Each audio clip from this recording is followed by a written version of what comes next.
plateau de Saclay allait accueillir une des plus grandes concentrations de chercheurs, d'étudiants, d'enseignants dans le domaine scientifique.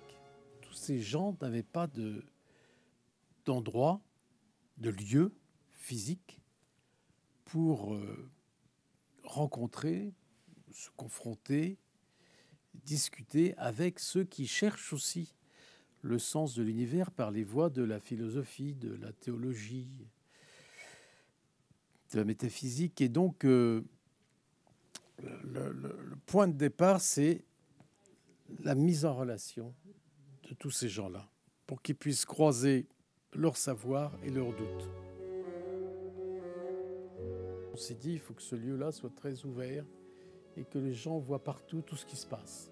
Et donc, on a petit à petit fait apparaître un lieu composé autour d'un grand volume vide sur lequel donnent des salles, des mezzanines, des escaliers, des ascenseurs, des endroits pour se croiser, des endroits pour s'arrêter. Petit à petit, on a compris que ce centre devait avoir à la fois des usages bien déterminés, conférences, cours, coworking, rencontres autour d'un café simplement, et puis comporter tout un espace où la rencontre fortuite pourrait avoir lieu.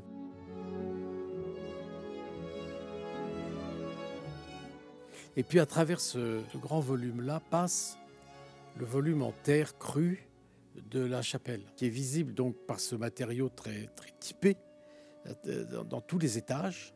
Elle est organisée pour pouvoir permettre des petites célébrations, une petite communauté de 30 personnes, des plus grandes à 120, des encore plus grandes à 220, y compris le dimanche, puisque le centre est aussi dans un quartier d'habitation et que la chapelle pourra servir aux célébrations pour ceux qui habitent là. Ce lieu devait être aussi une mise en relation avec les éléments du cosmos. Les éléments du cosmos, bien sûr, on pense à la lumière. Il fallait prendre la lumière et voir comment elle allait tourner dans le bâtiment et pénétrer dans sa profondeur. Toute la construction est en bois. Le bois qui a l'avantage dans notre époque où on envoie un peu trop de carbone dans l'atmosphère, de le piéger. Quand on va arriver dans ce bâtiment, on va arriver d'abord tout simplement dans un café, dans un bistrot. De ce bistrot, on verra les gens qui travaillent ou qui circulent ou qui écoutent des conférenciers à travers le bâtiment et on aura envie de monter les escaliers qui vous tendent les bras pour aller les rejoindre.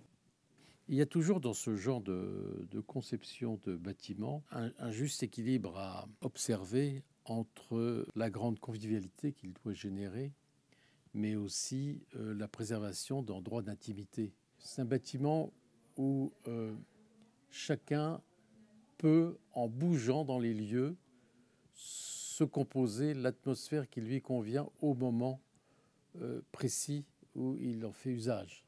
Voilà, c'est-à-dire que si j'ai envie de voir du monde, je me mets à tel endroit. Si j'ai envie d'être tout seul, je me mets à tel endroit. Voilà, chacun doit inventer le décor propice à l'aventure qu'il veut vivre dans l'instant présent.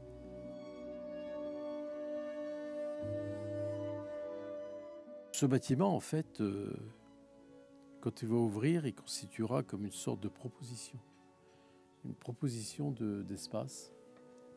Une proposition d'espace qui, contrairement à beaucoup de bâtiments de la ville, attendra que ses visiteurs inventent des usages qui n'étaient pas forcément prévus. Ce centre, il attend un investissement de la pensée, un investissement de la pensée de ceux qui vont le pratiquer. Et donc, cette rencontre que vous allez avoir entre vos